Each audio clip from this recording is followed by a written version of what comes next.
Hi, CGL 2025 ഇംഗ്ലീഷിൽ നിങ്ങൾക്ക് ഏറ്റവും എക്സ്പെക്ട് ചെയ്യാൻ പറ്റുന്ന റൂട്ട് വേർഡാണ് മിസ് അല്ലെങ്കിൽ മിസ്സോ എന്നുള്ളത്. ഇതിനർത്ഥം ഹേറ്റ്രഡ് അതല്ലെങ്കിൽ എവേർഷൻ എന്നുള്ളതാണ്. ശക്തമായിട്ടുള്ള ഇഷ്ടമില്ലായ്മ അല്ലെങ്കിൽ വിരോധം എന്നാണ് അർത്ഥം.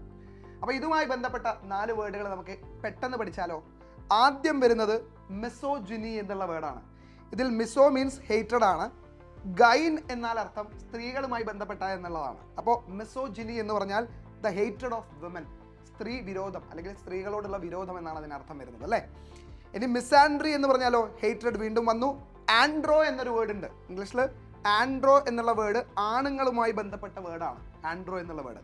So the hatred of men ആണെന്ത് ആൻഡ്രോ. മിസാൻഡ്രി എന്ന് പറഞ്ഞാൽ ഹേറ്റ്രഡ് ഓഫ് മെൻ എന്നുമാണ്. ഇനി മിസോ ഗമിസ്റ്റ് ആണെങ്കിലോ ഗ്യാമോ എന്ന് പറഞ്ഞാൽ മാരേജ് എന്ന അർത്ഥം വരും. മിസോ ഗമിസ്റ്റ് എന്ന് പറഞ്ഞാൽ വൺ ഹു ഹേറ്റ്സ് മാരേജ്, മാരേജിനെ വെറുക്കുന്ന ആള് അല്ലെങ്കിൽ അതിനോട് വിരോധമുള്ള ആളാണ് നമ്മുടെ മിസോ ഗമിസ്റ്റ് എന്ന് പറയുന്നത് കേട്ടോ.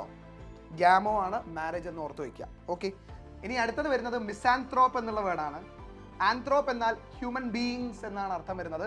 സോ മനുഷ്യകുലത്തിനെ തന്നെ നിങ്ങൾ വെറുക്കുന്ന ഒരാളാണെങ്കിൽ നിങ്ങളാണെന്ത് മിസാൻത്രോപ്പ് എന്ന് പറയുന്നത്. അപ്പോൾ ഇങ്ങനെ അനായാസം നമ്മുടെ റൂട്ട് വേർഡുകളിലൂടെ വൺ വേർഡ് സബ്സ്റ്റിറ്റ്യൂഷൻസും സിനണിംസും ഒക്കെ പഠിച്ച് മുന്നേറാൻ നിങ്ങളെ ഹെൽപ്പ് ചെയ്യുന്ന 3 ബാച്ചുകളാണ് നമുക്ക് ഓൾറെഡി ഇപ്പോൾ ഉള്ളത്. CGL മാസ്റ്റേഴ്സ് ബാച്ച് അതൊരു ക്രാഷ് ബാച്ചാണ്. പിന്നെ regular batch CGL selection batch ഉണ്ട്. അതുകൂടാതെ ഒരു 45 ദിവസത്തെ ക്രാഷ് ബാച്ചും ഉണ്ട്, CGL PYQ ക്രാഷ് ബാച്ച്. അപ്പോൾ ഇതിൽ ഏതിൽ വേണമെങ്കിലും നിങ്ങൾക്ക് ഉടൻ തന്നെ ചേരാവുന്നതാണ്. അപ്പോൾ നമുക്ക് ഒരുമിച്ച് ഇത്തവണത്തെ CGL ക്രാക്ക് ചെയ്യാം. All the best.